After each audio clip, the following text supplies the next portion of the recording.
Amis de la revue de presse, bonjour. La scène politique béninoise reste au cœur de l'actualité ce mercredi. Nos confrères de Le Matin se penchent sur une relation qui a profondément marqué l'histoire politique du pays, celle entre Patrice Talon et Boni Yayi. Le quotidien titre à sa une « Politique, Talon Yayi, un passé émaillé de conflits et d'amitié, le rapprochement est possible ». Entre rivalité, rupture et moment de rapprochement, cette relation continue d'alimenter les débats. Pour le journal, l'heure est à l'analyse des dynamiques politiques en jeu et de leurs possibles implications pour l'avenir du Bénin.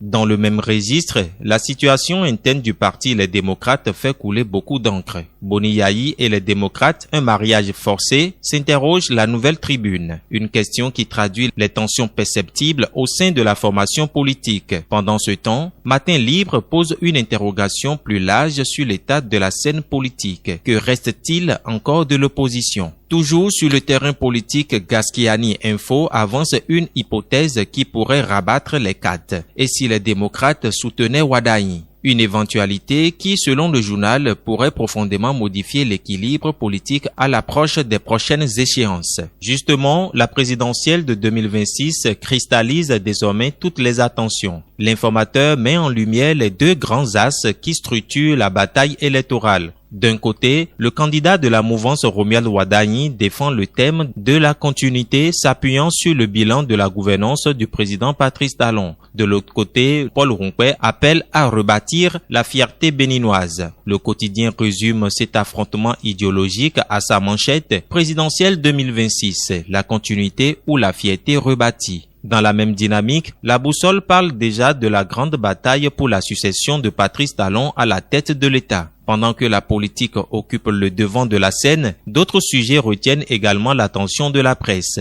Le Télégramme nous apprend que le président de l'Assemblée nationale, Joseph Diogbenou, accompagné des membres du bureau, s'est rendu sur le chantier de construction du nouveau siège de l'Institut afin de constater l'état d'avancement des travaux. Une information confirmée par le Potentiel qui souligne l'évolution notable du projet. Sur le front judiciaire, le Potentiel évoque également une affaire qui secoue la Cour de répression des infractions économiques et du terrorisme criette. Selon le journal, l'onde de choc du putsch raté atteint le cœur du parquet spécial avec notamment la garde à vue et l'audition de la secrétaire particulière du procureur spécial. Dans un autre dossier judiciaire, le même quotidien rapporte qu'un faux propriétaire reconnu coupable de faux en écriture privée et d'escroquerie foncière a été condamné à 10 ans de prison ferme par la Cour spéciale des affaires foncières. Dans les colonnes de Fraternité, c'est la question de l'analphabétisation de certains conseillers communaux, pourtant interdits par la loi, qui est soulevée. Le journal estime que la Cour devrait se saisir des cas avérés afin de faire respecter les dispositions légales. Sur le plan sécuritaire, l'informateur rapporte que la riposte musclée des forces de défense et de sécurité dans le parc de la Pandjari aurait permis de neutraliser 17 terroristes.